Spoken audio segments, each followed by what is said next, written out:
Students of class 10th in IT subject, we will continue today our chapter structured query language, and today's topic is creating table with SQL constants.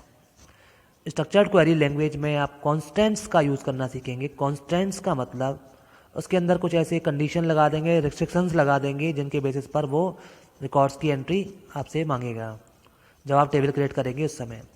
तो we will create a table using create table command. Create table and the name of the table will be specified, then bracket start, parenthesis start, उसके बाद में column name, then specify the data type for column, and like this you can create the table.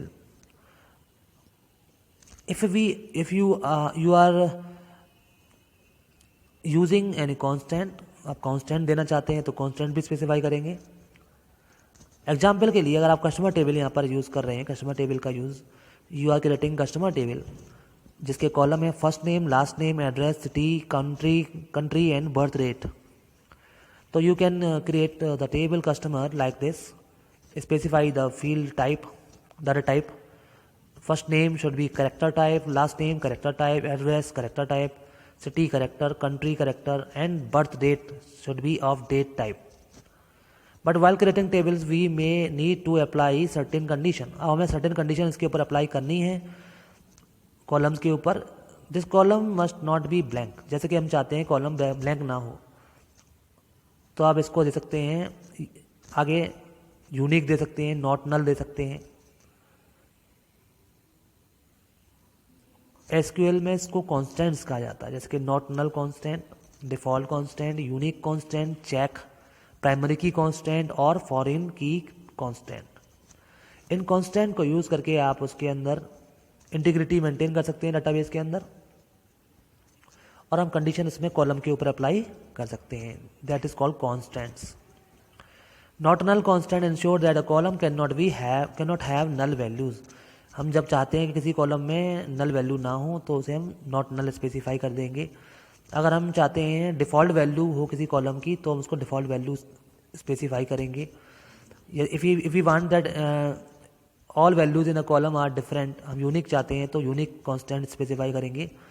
If we want that all values in a column satisfy certain criteria, then check constant will be used. हम चाहते हैं कि certain condition उसके अंदर specify हो।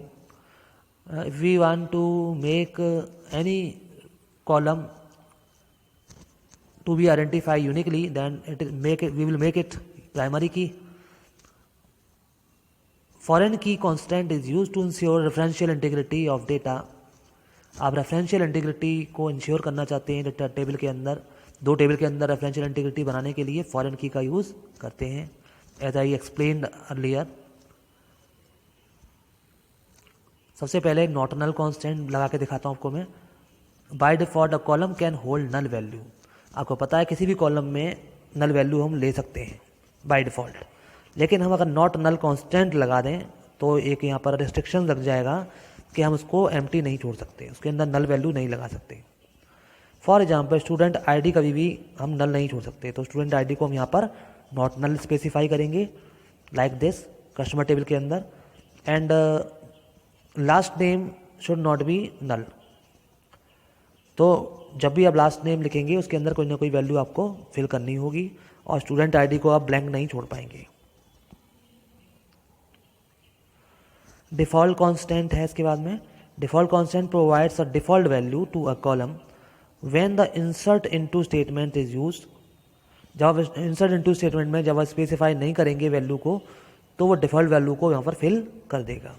जैसे कि हम चाहते हैं कि स्टूडेंट टेबल के अंदर जहाँ पर स्टूडेंट आईडी कॉलम है और लास्ट नेम, फर्स्ट नेम और स्कोर कॉलम है, हम चाहते हैं कि स्कोर की डिफ़ॉल्ट वैल्यू 80 हो, यानी स्टूडेंट के जो स्कोर हैं किसी मैच में या किसी भी टेस्ट में वो 80 हो डिफ़ॉल्ट। तो हम जब वैल्यू स्पेसिफाई नहीं करेंगे तो वो डिफ़ॉल्ट वैल्यू 80 उसके अंदर फिल कर देगा। For example insert into statement आप देंगे, इंसर्ट इनटू स्टूडेंट, और आपने student ID, last name, first name specify कर दिया। Here no value has been provided for score field, तो अब जब आप इसका रिकॉर्ड चेक करेंगे सेलेक्ट स्टेटमेंट से, तो आप देखेंगे इसका स्कोर 80 फिल हो जाएगा बाय डिफ़ॉल्ट। ये इसका बाय डिफ़ॉल्ट वैल्यू उसके अंदर फिल हो जाएगी। स्टूडेंट आईडी है 10, लास्ट नेम क्वेरेसी है, फर्स्ट नेम है जीशान और स्कोर है इसका 80।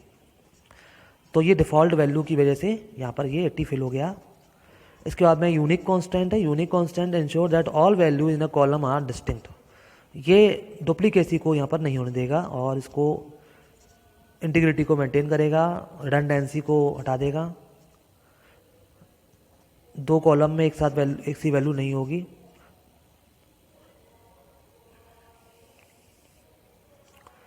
फॉर एग्जाम्पल हम स्टूडेंट आईडी को यूनिक करना चाहते हैं, हम चाहते हैं कोई दो बच्चों के स्टूडेंट आईडी सेम ना हो, तो हम इसको यूनिक वैल्यू स्पेसिफाई करेंगे। इस तरह से हम यहाँ पे कांस्टेंट लगा देंगे, स्टूडेंट आईडी इंटीजर और यूनिक कांस्टेंट, बाकी सब सेम रहेगा coding. Student ID has a unique constant, ये आप देखिए यहाँ पे स्टूडेंट आईडी कभी मैच नहीं करेगी स्टूडेंट की, डिफरेंट होगी। अगर आप कोशिश भी करेंगे तो उसके अंदर वो एरर देगा। इसके बाद है check constant. Check constant ensure that all values in a column satisfy certain conditions. Once defined, the database will only insert a new row or update an existing row if the new value satisfy the check constant. Check constant ये ensure करता है कि सही value उसके अंदर fill होनी चाहिए, specified condition उसके अंदर सेटिस्फाई होनी चाहिए। जैसे मैं यहाँ पर मैं देख रहा हूँ कि स्टूडेंट आईडी में चेक लगा दिया मैंने कि स्टूडेंट आईडी कभी जीरो नहीं होगी, तो we will write check under bracket लिखेंगे student ID SID is greater than 0। तो ये कंडीशन इस पर अप्लाई हो जाएगी और जब आप इसकी एंट्री इंसर्ट इनटू से करेंगे, वैल्यू इंसर्ट कराएंगे इसके अंदर टेबल के अंदर, तो हमेशा वो V1 से स्टार्ट करेगा, जीरो वैल्यूज़ के अंदर कभी भी नहीं लेगा रोल नंबर के लिए।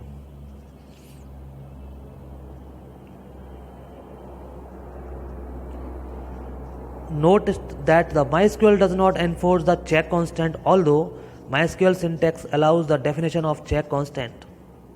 As per MySQL documentation, check constant gets passed but ignored.